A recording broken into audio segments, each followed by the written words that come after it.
In the near future, scientists managed to reprogram the measles virus to help cure diseases instead of causing them, and they even managed to cure cancer.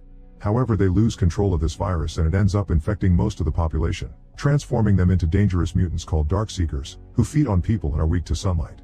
3 years after the initial outbreak, New York City is a complete wasteland, to the point where the zoo animals now freely walk around the streets. The only survivor is Robert, a former army virologist that spends his days with his dog Sam. Whenever they go hunting, Sam helps Robert find the animals, and he chases them through the streets in whatever car he feels like taking that day.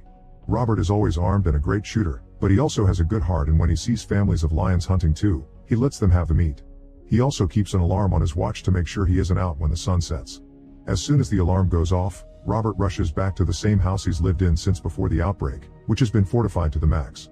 Robert can shut all the doors and windows, and he always makes sure to bleach the front steps so that the Darkseekers can't find his smell. Inside this house, Robert keeps a good supply of food and tapes of old newscasts that allow him to stay sane by pretending he's going through an old routine. He also listens to music, talks to Sam, and does the usual chores like bathing his dog and cooking for both of them. No matter how much he tries to distract himself though, his dark memories always crawl back. When night falls, he hides in the tub with Sam and some firearms, and the sound of the Darkseekers outside makes him think of his family. When the outbreak happened, the government decided to seal off the island, since it was ground zero. Panic took over the streets as people tried to escape in hordes. Robert rushed to pick up his wife Zoe, their daughter Marley, and Sam, who was still a puppy back then.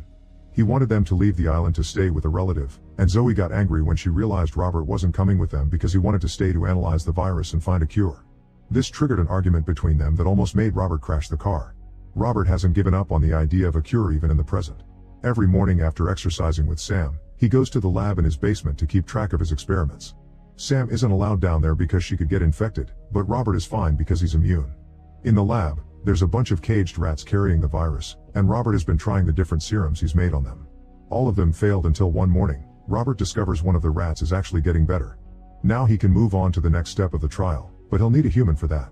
Afterward, Robert and Sam visit the video store, where Robert has put up a bunch of mannequins as part of trying to keep the illusion of a normal routine. He talks to them as if they were old friends and always brings back the movies he takes before choosing another one. He also pretends one of the mannequins is trying to flirt with him. Robert promises Sam that one day he'll flirt back. Next, the pair visits the parks where Robert is growing vegetables to take some with them. They also keep a map of all the houses they've already visited and choose a new one to do each day. This allows them to find new supplies of food, although the things they find the most of are medicine and cleaning products left behind by the fight against the outbreak. Sometimes Robert also finds really depressing signs of the people that used to live there, like the bodies themselves, or even nurseries that never got to be used. After picking up gas for the car, Robert proceeds with the last part of his routine, which consists of going to the South Street Seaport to broadcast a recording that invites any survivors to meet him there. While he waits, he keeps himself entertained in different ways, like playing golf on top of the Air Force's planes. One afternoon, Sam notices a deer running around, so she and Robert begin chasing it through the streets. The deer panics when it comes across a blocked road and enters an old dark building. Sam follows it inside, which makes Robert nervous because such a dark place could be the perfect nest for Darkseekers. Since Sam won't come out when she's called, Robert has to enter as well, and he tries to be as quiet as possible not to give away his presence. There are some terrifying noises that suddenly scare Robert, but he refuses to leave without Sam, so he takes a moment to gather courage and cover his flashlight with his hand before going deeper inside. He follows a trail of blood upstairs that takes him to a body behind some furniture. For a moment Robert fears the worst until he realizes it's not Sam, it's the deer. As he continues his search, Robert finds a bunch of Darkseekers standing near a wall. Thankfully he reacts fast and steps back, keeping his flashlight away from them. Robert turns around and finally finds Sam hiding under a desk, refusing to come out because there's something that scares her. At that moment, a Darkseeker jumps on Robert from behind. Robert immediately shoots him before running away with Sam, telling the dog to take a different corridor when the other Darkseekers begin chasing him. With a plan in mind, Robert runs to the window and jumps right when the Darkseekers catch up to him. This causes the sunlight to kill the two monsters that fall with him on the ground and keeps the others inside. After reuniting with Sam, Robert prepares a special trap using a truck on a bridge and some old canvas that puts down at the building's entrance. He tells Sam not to follow him for this one to avoid infection. Then he takes some of his own blood and drops it on top of the canvas. As soon as a Darkseeker comes closer to feed on the blood, the trap activates, making the truck fall and drag the Darkseekers out inside the canvas. A second Darkseeker, considered the alpha of the group, peeks out of the building to roar at Robert with clear fury, only to quickly go back when the sunlight begins burning him. Moments later, Robert has the female Darkseeker he caught in his lab, strapping her to the table in order to test the cure he's been developing. He first uses UV light to confirm she's infected with the virus, and he discovers she's got a butterfly tattoo. Robert begins by injecting the serum he's created from the rat that did well, and after a few seconds of nothing, the Darkseeker suddenly begins screaming and struggling against her shackles. After a moment of panic, the Darkseeker passes out, and all her vital signs go to 0 on the monitor. Robert immediately gives her a new injection to keep her alive, but he also can't help shaking the furniture with anger at the failure. Then he puts the Darkseeker behind a glass door before logging his progress for the day, mentioning the fact alpha male exposed himself to sunlight on purpose. This makes him think that decreased brain function or the scarcity of food is causing them to ignore their basic survival instincts, and social devolution appears complete. That reminds Robert of the day of the outbreak again because people were behaving like crazy on the streets. Lots of ships were leaving the island, but only those with clearance were allowed to pass, and people didn't like being left behind in quarantine, especially those with kids that begged others for help. The roads had been blocked by the army, but the soldiers had orders to escort Robert and his family to safety, thus they continued on foot. When they reached the harbor, the soldiers used a scanner to make sure they weren't infected. Marley passed but Zoe didn't. Mother and daughter panicked because they didn't want to be separated, prompting Robert to make a scene and pull rank to order a second scan. Zoe passed the test this time, and because they were an army family, they got to leave on a helicopter. Robert insisted on staying and said goodbye to Zoe and Marley, who decided to leave Sam with him so she could protect him. As the helicopter took off, Marley made a butterfly with her hands as a goodbye. Back to the present, Robert and Sam go through their usual routine, but at the end of the day when they're about to go home, something strange happens. There's a mannequin near the bridge, and Robert is sure he didn't put it there. Feeling like he's going crazy, Robert shoots at the mannequin as if to prove it isn't real. The mannequin just falls to the ground. Then Robert thinks he can hear some whispering around him and begins shooting at the air like crazy. Since nothing happens, Robert decides to check out the mannequin, but as soon as he comes closer, a car falls and he's caught by a rope. It turns out the Darkseekers copied his trap. Sam hits his head and he passes out as blood begins to drip on the ground. Moments later, Robert wakes up when his watch's alarm goes off. Sam is still there, and the sun is about to set, so Robert uses a knife to cut off the rope. When he falls to the ground, he hurts his leg, and now he has to drag his body through the ground to leave. Sam at first follows him, but she stops when she hears some growling coming from a building. The Alpha is there with a bunch of infected dogs and he sets them loose to go after Robert, but the dogs step back when they almost get hurt by the last bit of sunlight. Robert forces himself to stand up and rush to his car to retrieve a gun right before the sun finishes setting, allowing the dogs to attack. One of them jumps on Sam and bites her while Robert fights the others, struggling against a beast before managing to grab his gun properly and shoot them all one by one. Sam is in pain, so Robert ignores his own to pick her up and take her to the lab, where he gives her a dose of his serum. Then he holds her in his arms and sings a song for her, but little by little, Sam's starting to turn. Devastated, Robert has no choice but to euthanize her, ignoring her barks of protest until she's dead. After grieving her properly, Robert gives Sam a burial in the garden before trying to go back to his routine. He takes a lot of medicine to try to forget the pain, and when he goes to the video store, he finally chats with the flirting mannequin, saying he promised his best friend he would do so. Obviously the mannequin doesn't talk back, and this causes something in Robert to finally break. Furious and miserable, Robert takes his car out at night to run over a bunch of Darkseekers in revenge. He manages to kill a few of them but the others attack him under the Alpha's orders. They even climb a light post to make it fall on top of Robert's car. Then they flip the car over to get Robert stuck inside, but when the Alpha enters the car through the window, an UV light suddenly blinds them all and causes the Darkseekers to flee. Robert isn't feeling well because he hit his head when the car was flipped, but he can tell there's another person taking him away in their car.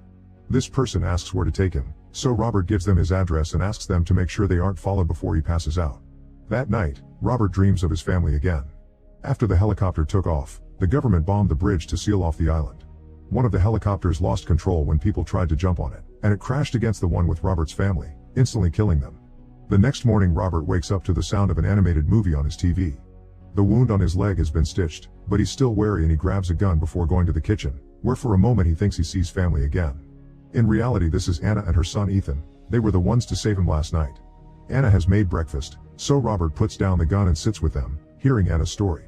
They come from Maryland, and they stopped by the harbor when they heard Robert's message. They're making their way to Vermont because there's a safe zone full of survivors in the mountains, where the cold should keep the virus away. Robert refuses to believe it and tells Anna that everyone's dead as he tosses his plate to the ground with anger. Realizing how close he is to losing it, Robert goes upstairs to have a minute alone. Once he's calmed down, he joins the others again and takes the chance to quote the movie to prove to Ethan that he means no harm. Robert confesses he loves that film, and it's quite obvious he identifies with the ogre because he also has no friends. Once Robert thanks Anna for the rescue, they have a little chat. Anna explains she had been on a Red Cross evacuation ship out of San Paulo, but those boats weren't made to be permanent. When the Navy fell apart, Anna's group returned to the shore to search for supplies, and someone stole their boat. 5 people in her team were immune, but they were killed by the Darkseekers. She still intends to go to Vermont, but Robert refuses to go with her, explaining he wants to stay at Ground Zero and work on a cure. Later, they go to check the area where they found Robert last night, and he checks the trap, noticing it was made from the tools they took from his own trap. Robert doesn't want to believe the Darkseekers did this because they aren't supposed to have higher brain function, meaning they shouldn't be able to plan, hate, or love. Anna thinks the Darkseekers could possibly be evolving. Afterward, they take Ethan to have some fun in a fountain, and when Robert hears Ethan complain about the cold water, he gets an idea.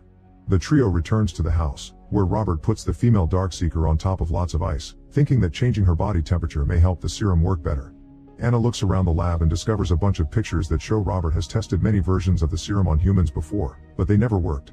Afterward, Anna finds Ethan fell asleep on the couch, so Robert offers to take him to his daughter's old bed. Anna finds the pictures of Robert's family and he tells her a bit about them, explaining his daughter was named after Bob Marley, who Anna never heard of before. Robert can't believe this and immediately plays his favorite CD for her, confessing Bob Marley was his inspiration because he kept on singing even after he was shot at his own home. When night falls, Robert seals all the windows, and again Anna tries to convince him to come with them. Robert wonders how she can be so sure there's a colony, and when Anna says God told her, Robert finally snaps. He yells at her as he points out that most of humanity is dead and the rest became monsters, meaning there's no God.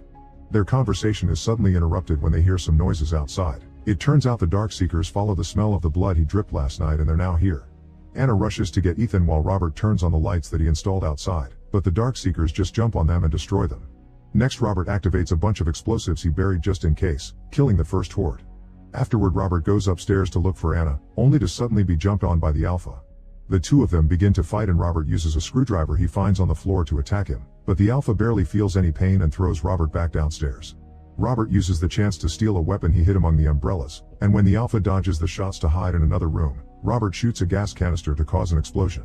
The Alpha runs upstairs again, and Robert follows him with open fire until he sees the Alpha jump out of the window.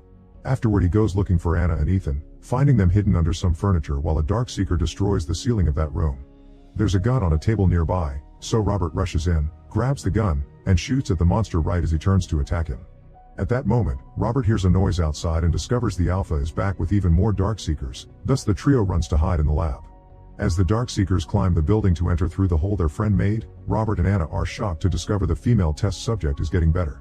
This means the cure is working, but before they can consider their options, the Darkseekers arrive at the lab and Robert has to close the glass door between them. He tries to tell them he can save them, but the Darkseekers don't listen, they just keep on hitting the door.